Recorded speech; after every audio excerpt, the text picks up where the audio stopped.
سجاد فرهادی.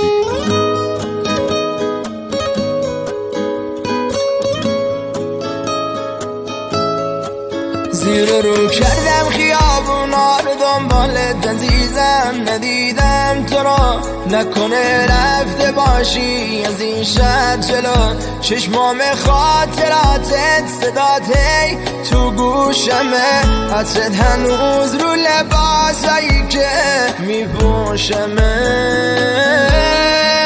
من دلم تنگه زنگت حق بده، تنگ صدای قشنگت وقتشه دیگه برگرد